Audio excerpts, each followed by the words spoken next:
Medium ടേമിലേക്ക് പരിഗണിക്കാവുന്നതും 52 week ലോയ്ക്ക് അടുത്ത് trade ചെയ്യുന്നതും favourable risk reward ratio maintain ചെയ്യുന്നതുമായ FMCG സെക്ടറിലെ ഒരു സ്റ്റോക്കാണ് ITC. കഴിഞ്ഞ ട്രേഡിംഗ് സെഷനിൽ ITC 0.85% ഇടിഞ്ഞ് 419 ക്ലോസിംഗ് നൽകി. ITC എന്ന സ്റ്റോക്ക് 52 വീക്ക് ലോയ്ക്ക് അടുത്ത് ട്രേഡ് ചെയ്യുന്നു. 400 52 വീക്ക് ലോ. 52 വീക്ക് ലോയ്ക്ക് അടുത്ത് ട്രേഡ് ചെയ്യുന്നതുകൊണ്ട് റിസ്ക് റിവാർഡ് റേഷ്യോ ഫേവറബിൾ ആണ്. 5 ലക്ഷം കോടി രൂപയുടെ മാർക്കറ്റ് ക്യാപ്പുള്ള കമ്പനിയുടെ വാല്യൂഷൻ 25.62, ഡിവിഡൻഡ് ഈൽഡ് 3.28%. ITC ഒരു ലോ ബീറ്റ സ്റ്റോക്കാണ്. ലോങ് ടൈമിൽ സ്റ്റോക്കിൽ പൊസിഷൻ എടുക്കുന്നവർക്കോ പേഷ്യൻസോടുകൂടി ദീർഘകാലം സ്റ്റോക്കിനെ ഹോൾഡ് ചെയ്യുന്നവർക്കോ മാത്രമാണ് ITCയുടെ ബെനിഫിറ്റ് ലഭിക്കുക. ദീർഘകാലം സ്റ്റോക്ക് ഹോൾഡ് ചെയ്താൽ അട്രാക്റ്റീവ് എമൗണ്ട് ഡിവിഡൻഡ് ഇനത്തിൽ കമ്പനിയിൽ നിന്ന് ലഭിക്കുകയും ചെയ്യും. ITCയുടെ ഹോട്ടൽ ബിസിനസ് മികച്ച പെർഫോമൻസ് കാഴ്ചവെക്കുന്നതുകൊണ്ട് ഉടൻ തന്നെ ITCയുടെ ഹോട്ടൽ ബിസിനസ് ഡീമെർജറുമായി ബന്ധപ്പെട്ട അനൗൺസ്മെൻറ്റ് ITCയിൽ നിന്നും പ്രതീക്ഷിക്കാമെന്നാണ് കഴിഞ്ഞ ദിവസം ചില ബ്രോക്കേജ് ഏജൻസികൾ റിപ്പോർട്ട് ചെയ്തത്. കഴിഞ്ഞ വർഷം ജൂലൈ മാസത്തിലാണ് ITC അതിൻ്റെ ഡീമെർജർ പ്ലാൻ പുറത്തുവിട്ടത്. ഈ ജൂൺ മാസത്തിൽ ഷെയർ ഹോൾഡേഴ്സ് ഡീമെർജറിന് അനുകൂലമായ അപ്രൂവൽ നൽകുകയും ചെയ്യും. അതിനുശേഷം 15 മാസത്തിനുള്ളിൽ ITC ഹോട്ടൽ ITCയിൽ നിന്നും ഡീമെർജായി ഒരു പ്രത്യേക കമ്പനിയായി മാർക്കറ്റിൽ ലിസ്റ്റ് ആകും എന്നാണ് പല ബ്രോക്കേജ് ഏജൻസിയുടെയും റിപ്പോർട്ടിൽ പറയുന്നത്. ഹോട്ടൽ ബിസിനസ് മികച്ച പെർഫോമൻസ് കാഴ്ചവെക്കുന്നതുകൊണ്ട് ഇപ്പോൾ തന്നെ ITCയുടെ ഹോട്ടൽ ബിസിനസ്സിനെ ഡീമെർജ് ചെയ്യാൻ ITC മാനേജ്മെൻറ്റ് തീരുമാനിക്കും എന്നാണ് റിപ്പോർട്ടിൽ പറയുന്നത്. ഹോട്ടൽ ബിസിനസ് കഴിഞ്ഞ ക്വാർട്ടറിൽ ഇയർ ഓൺ ഇയറിൽ റവന്യൂ 15% വർദ്ധിച്ച് 898 കോടിയായി ഉയർത്തുകയും പ്രോഫിറ്റ് 34% വർദ്ധിച്ച് 267 കോടിയായി ഉയർത്തുകയും ചെയ്തു. എൻ്റയർ ഫിനാൻഷ്യൽ ഇയറിലെ ഹോട്ടൽ ബിസിനസ്സിൻ്റെ പെർഫോമൻസ് നോക്കിയാൽ റവന്യൂ 15% വർദ്ധിച്ച് 3100 കോടിയും പ്രോഫിറ്റ് 37% വർദ്ധിച്ച് 265 കോടിയുമായി മാറിയിട്ടുണ്ട്. ITC അതിൻ്റെ എല്ലാ വെർട്ടിക്കൽസിലും മികച്ച പെർഫോമൻസ് കാഴ്ചവെക്കുന്നു.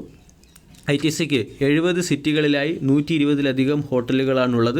ഹോട്ടൽ ബിസിനസ് വെൽ എസ്റ്റാബ്ലിഷ്ഡ് ചെയ്തതിന് ശേഷം അതിനെ ഡീമർജ് അല്ലെങ്കിൽ സെപ്പറേറ്റ് ചെയ്ത് വാല്യൂ അൺലോക്കിംഗ് നടത്തുക എന്നുള്ള ഒരു തീരുമാനമായിരുന്നു മുമ്പ് ITCയുടെ മാനേജ്മെൻറ്റ് തീരുമാനിച്ചിരുന്നത്. ITCയുടെ പെർഫോമൻസ് ITCയുടെ ഹോട്ടൽ ബിസിനസ് ഡീമർജ് ചെയ്യുന്നത് മൂലം വാല്യൂ അൺലോക്ക് ആകുമെന്നും ITCയുടെ FMCG സെക്ടറിനും മികച്ച പെർഫോമൻസ് കാഴ്ചവെക്കാൻ സാധിക്കുമെന്നും MK ഗ്ലോബൽ എന്ന ബ്രോക്കേജ് ഏജൻസിയുടെ റിപ്പോർട്ടിൽ പറയുന്നു. എൻ്റയർ ITCയുടെ റവന്യൂ കോൺട്രിബ്യൂഷൻ നമ്മൾ പരിശോധിച്ചാൽ ഹോട്ടൽ സെഗ്മെൻറ്റ് 4/1 റവന്യൂ മാത്രമാണ് നൽകുന്നത്. കൂടാതെ ഹോട്ടൽ സെഗ്മെൻറ്റിലെ എക്സ്പെൻസ് കൂടുതലാണ്. അതുകൊണ്ട് ഹോട്ടൽ സെഗ്മെൻറ്റിനെ ഡീമർജ് ചെയ്യുന്നതോടുകൂടി ITC എന്ന കമ്പനിയുടെ ബാലൻസ് ഷീറ്റ് ഇംപ്രൂവ് ആകാനും പെർഫോമൻസ് ഉയരാനും സാധ്യതയുണ്ട്. കൂടാതെ ഹോട്ടൽ ബിസിനസ് ഡെപ്റ്റ് ഫ്രീ ആയതുകൊണ്ടും വെൽ എസ്റ്റാബ്ലിഷ്ഡ് ആയതുകൊണ്ടും ഹോട്ടൽ ബിസിനസ്സും ഗ്രാജ്വലി വളരാൻ സാധ്യതയുണ്ട്. ITCയുടെ ഷെയർ ഹോൾഡ് ചെയ്യുന്നവർക്കെല്ലാം ITCയുടെ ഹോട്ടൽ ബിസിനസ്സിൻ്റെ ഷെയറുകൾ കൂടി ഡീമർജറിന് ശേഷം ലഭിക്കും. ITCയുടെ ഡീമർജറിന് ശേഷം ITC ഹോട്ടലിൻ്റെ 40%-ഓളം ഷെയറുകൾ ITC തന്നെ മെയിൻറ്റെയിൻ ചെയ്യാൻ അല്ലെങ്കിൽ ഹോൾഡ് ചെയ്യാനാണ് സാധ്യതയുള്ളത്. ITCയുടെ ഡീമർജർ വരുന്നതുകൊണ്ട് ITC എന്ന സ്റ്റോക്കിൽ 52 വീക്ക് ലോയ്ക്കടുത്ത് നമ്മൾക്ക് പൊസിഷൻ പരിഗണിക്കാവുന്നതാണ് അല്ലെങ്കിൽ ഫ്രഷ് എൻട്രി പരിഗണിക്കാവുന്നതാണ്. ഡൗൺ സൈഡ് റിസ്ക് വളരെ കുറവാണ്. അതേസമയം ദീർഘകാലം സ്റ്റോക്കിൽ ഹോൾഡ് ചെയ്യാൻ താൽപ്പര്യമുള്ളവർ മാത്രം ITC എന്ന സ്റ്റോക്കിനെ പരിഗണിക്കുക. 250-200 റേഞ്ചിൽ ITC എന്ന സ്റ്റോക്കിനെ ദീർഘകാലമായി ഹോൾഡ് ചെയ്ത് വരുന്നവർക്ക് 390 രൂപയുടെ ട്രെയിലിംഗ് സ്റ്റോപ്പ് ലോസും ITC എന്ന സ്റ്റോക്കിൽ പരിഗണിക്കാവുന്നതാണ്. രണ്ടാമത്തെ അപ്ഡേറ്റ് അവന്യൂ സൂപ്പർ മാർട്ട് അല്ലെങ്കിൽ ഡിമാർട്ടുമായി ബന്ധപ്പെട്ടത്. കഴിഞ്ഞ ട്രേഡിംഗ് സെഷനിൽ ഡിമാർട്ട് 1.47% ഇടിഞ്ഞ് 4800 ക്ലോസിംഗ് നൽകി. 3 ലക്ഷം കോടി രൂപയുടെ മാർക്കറ്റ് ക്യാപ്പുള്ള കമ്പനിയുടെ valuation 123, 52 week high 5219, 52 week low 3491. ഡിമാർട്ടിൻ്റെ ജയ്പൂരിലുള്ള സ്റ്റോറിൽ നിന്നും 480 ലിറ്റർ മായം കലർത്തിയ നെയ്യ് പിടിച്ചെടുത്തു എന്നുള്ളതാണ് ഡിമാർട്ടിനെ സംബന്ധിക്കുന്ന നെഗറ്റീവ് അപ്ഡേറ്റ്. ഡിമാർട്ട് FMCG സെക്ടറിലെ ഒരു കമ്പനിയല്ല. ഡിമാർട്ട് വെറും ഒരു റീറ്റെയിൽ കമ്പനി തന്നെയാണ്. ഇവിടെ സാരസ് ഗീ, പ്രോ വേദിക് ഗീ തുടങ്ങിയ ബ്രാൻഡുകളുടെ പേരിൽ ഫേക്ക് ഗീ ഡിമാർട്ടിൻ്റെ ജയ്പൂരിലെ സ്റ്റോറിൽ നിന്നും പിടിച്ചെടുത്തു. ഇതിനു മുകളിലുള്ള മാർക്കറ്റ് റിയാക്ഷൻ എന്ന നിലയിലാണ് കഴിഞ്ഞ ദിവസം സ്റ്റോക്കിൽ ഇടിവ് വന്നത്. ഇതിനെ ഒരു ഓപ്പർച്യൂണിറ്റി ആയിട്ട് വേണം പരിഗണിക്കാൻ. കാരണം ഇവിടെ ഡിമാർട്ടിൻ്റെ ബിസിനസ്സിനെ ഇതത്ര നെഗറ്റീവായി ബാധിക്കാൻ സാധ്യതയില്ല. അതുപോലെ തന്നെ ഈ മായം കലർത്തിയ ഗീ സപ്ലൈ ചെയ്തവർക്കെതിരെയായിരിക്കും ഇനി പോലീസ് ആക്ഷനോ അല്ലെങ്കിൽ ലീഗൽ ആക്ഷനോ വരാൻ പോകുന്നത്. ഡിമാർട്ട് എന്ന സ്റ്റോക്കിൽ ഈ ന്യൂസിൻ്റെ പശ്ചാത്തലത്തിൽ ഒരു ഓപ്പർച്യൂണിറ്റി ലഭിച്ചിരിക്കുകയാണ്.